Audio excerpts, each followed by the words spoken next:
Room 442 is brought to you by North Star Bets. That's a win. The Premier League season is finally over, but the transfer window drama is only just beginning. And all eyes are on North London this morning, with Tottenham Hotspur on the verge of a massive shakeup both on and off the pitch. Ex-Celtic boss Ange Postecoglou has officially been announced as the club's new head coach, and Harry Kane could finally be on his way out after Tottenham's worst league finish in 16 years. As a player, Postecoglou was, like Harry Kane, a one-man club. The Greek national played 193 times for South Melbourne in the Australian League, captaining the side and managed by none other than the late, great Ferenc Puskás. Moving into management after injury, Postecoglou won multiple league titles down under and then led the Socceroos to 2 World Cups and an Asian Cup victory. Last season, he delivered the treble to Hampden Park, restoring Celtic to the pinnacle of Scottish football. But Postecoglou may not get a chance to rebuild Tottenham around its most valuable asset, as Harry Kane eyes an exit from his boyhood club. Real Madrid view Harry Kane as the ideal replacement for Karim Benzema, while the England striker ticks all the boxes for Erik ten Hag as well. And after failing to orchestrate a move to Man City 2 summers ago, record goal scorer Kane is likely to double down in his efforts to force a departure. But Daniel Levy drives a hard bargain, and with no release clause in his contract, potential suitors will likely have to cough up in excess of £100 million to prize Kane away from North London and Postecoglou in the summer window. Well, it's official. Tottenham Hotspur have appointed the Australian Ange Postecoglou as their new manager. I'm Sarah Pararia. This is Michael Singh, and this is Room 442. Mikey, I actually think this is a great signing for Tottenham. How do you feel about it? Yeah, I really like the signing for the Spurs for a number of different reasons. The biggest one being that they tried the big manager experiment, right? But they went for the name as opposed to the football philosophy. And the last couple of years at Tottenham, we saw Tottenham playing a really more defensive style of game, a game that wasn't what the team was in the years leading up to the Mourinho era, I guess we can call it, and quite frankly, just getting away from what the club's identity was as a whole. So they took their swings, they brought in the big managers to see if they can get them over that hump and kind of bring home a trophy. The gamble did not pay off whatsoever.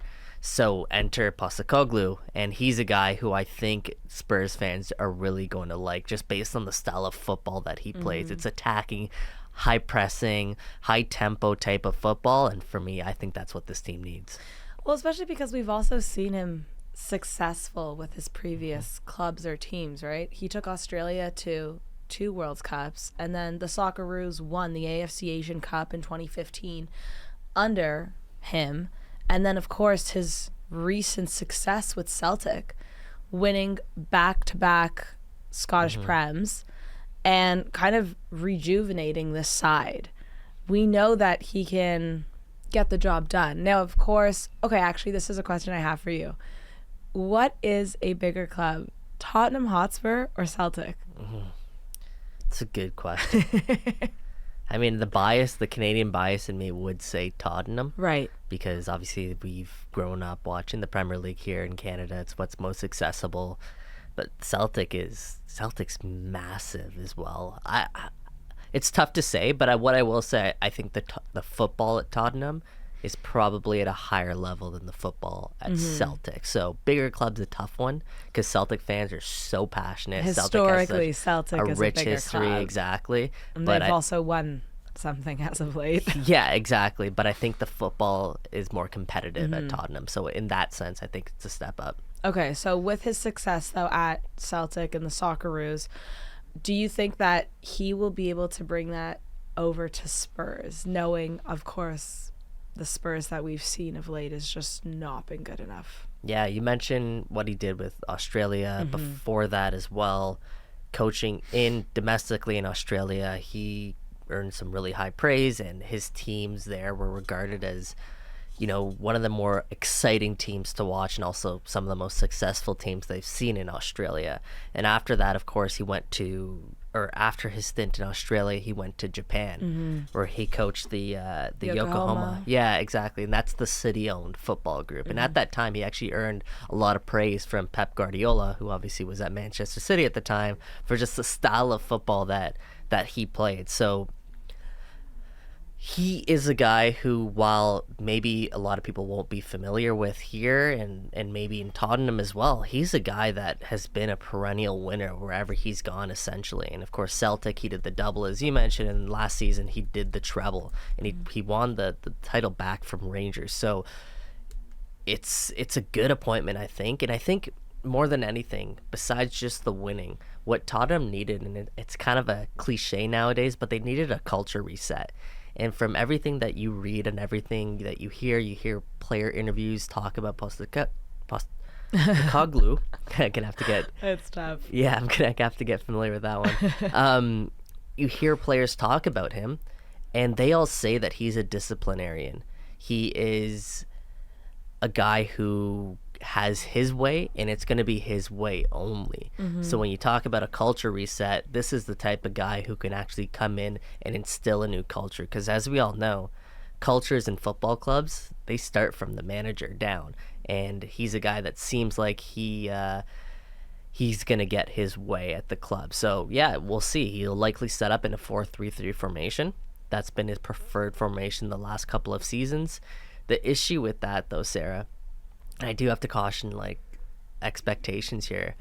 It's going to take time, especially because when you look at Tottenham and you look at their midfield, if you're going to play a 4-3-3, you're likely, let's say Eric Dyer plays that holding midfield role, and the 2-8s are likely Bentancur and Højbjerg.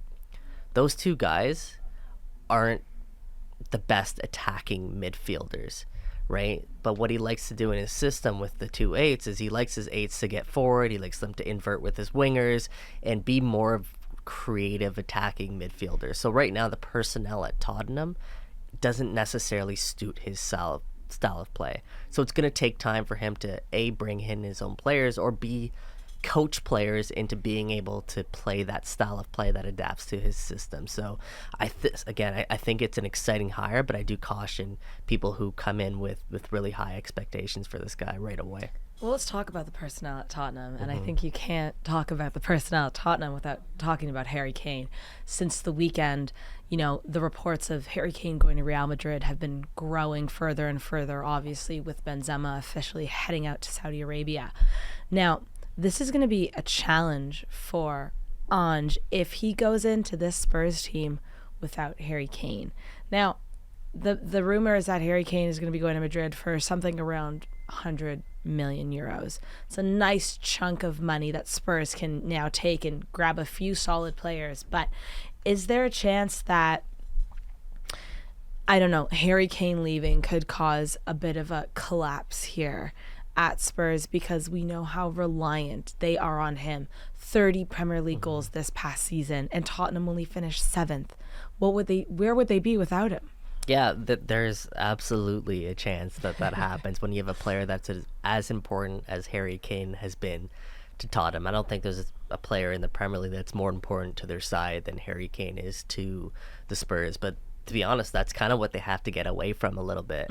They've been so reliant on the one player to almost bail them out at times. And you mentioned, where would they be without Harry Kane? Well, it might not have been a bad thing for this team to actually have to find that out, because maybe it'll be a wake-up call. The hope is that bringing in Postecoglou is that he's now the biggest focus at the club, the manager, as opposed to Harry Kane. And if they do, it sounds like they will, but if Harry Kane does get sold this transfer window, then yeah, it becomes the manager's team, right? No one at the club will be bigger than the manager. Whereas right now, I think you can probably make the argument Harry Kane is probably the biggest figure at Tottenham. So yeah, maybe he stays, right? There's also that possibility. As much as we probably would like to see Harry Kane go, we also know Harry Kane's a very loyal guy. He loves the Spurs.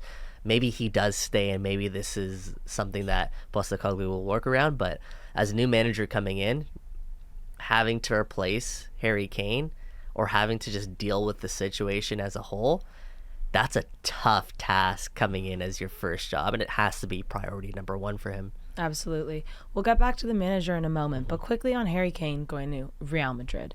If this is actually meant to happen, because obviously the Benzema reports were, just broken after the weekend. And it kind of does seem like if you're Real Madrid, if you're looking for that player to replace Benzema, Harry Kane is one of the best options right now. But in your opinion, do you think Harry Kane will be successful at Real Madrid? Do you think he's actually a good fit? Obviously, with you as a Manchester United fan as well, hoping that he would potentially go to the Red Devils. Yeah, I think it would be a brilliant fit, to be honest with you. Like, wearing that number 9 shirt for Real Madrid, I said this on our show yesterday, it's probably the most coveted shirt in world football. Harry Kane has the potential to live up to not only the ability and the skill and everything like that, but just I feel like mentally he's ready for to fill that void. And he's played on big stages in his career. He's played at big moments. He delivers in big moments time and time again. And now if you put him alongside guys like Rodrigo and Vinicius Jr. and you get excited about the service that could come in from players like that, and obviously Modric, Kroos behind him, and whoever else they decide to slot into that team. Jude Bellingham. Yeah, Jude Bellingham potentially as well. And he also has great link-up play. So he's not just a goal scorer where you're like, okay, he just needs service. He's also a guy that can drop deeper and connect with his teammates and play football, right? And when you go to La Liga, I think the challenge for a lot of English players who do make the move over there is that the football is so much more, in a way, like tiki-taka style, right? It's tactical. It's very tactical, and players like to pass as opposed to dribble at times.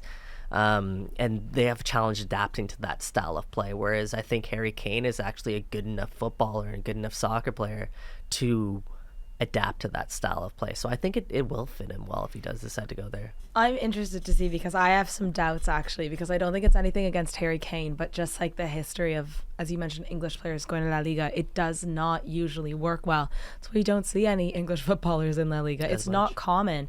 I think Harry Kane, listen, we know he's played on the big stage for England and Spurs, but La Liga is just such a different kind of football, and I'm just curious to see, in terms of the players, like him replacing Benz, I think it is really smart, and it makes so much sense. But I don't want to see what happened to someone like Gareth Bale happen to Harry Kane, because it's not working as well, or favoritism with managers and all that. But I'm curious. I think this would be a good move for him though, like get out of England and show your versatility.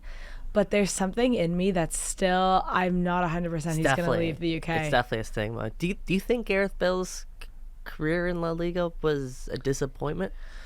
I think it got to a place where it was disappointing. Definitely. It started off really strong. I mean, I'll never forget that Champions League match. Like that goal he scored. A couple of them. Yeah, he was fantastic. But, I mean, I think he had a strange attitude, the way he always prioritized football. It never seemed like that was his biggest passion, as well as having indifferences with the coach. So unfortunately it was something that did start off on a really high note, but when he left there was a sour taste in people's mouths, and that's always tricky because it wasn't he didn't kind of like just even plateau, he fully declined. The drop off probably, like you said. But 81 goals, 46 assists in 176 La Liga matches. I mean, you're not going to find too many players with better goal-scoring records. He also played in the shadow of Cristiano Ronaldo there a little bit. There was a moment where Gareth Bale was starting to emerge and really live up to that expectation. But probably not in the way that many people expected. Now, like you said, that's the challenge for Harry Kane when if he does decide to make the move over there. I don't know. I feel like I just have this like inkling that like he doesn't want to leave the UK. Why would he? Right? He's so close to breaking Lineker's, like Alan Shearer's. Lineker. Alan Shearer. As soon as I said, I'm like, that's not right. Alan Shearer's record. He's so close to breaking that. I think he wants to break that, and I think he'd be set up in a good way if he stays at Tottenham, goes to Chelsea, or even Manchester United to break that record. And if that's really important to him, especially as a guy who is probably the biggest leader there in the English national team, it's made for him here in England.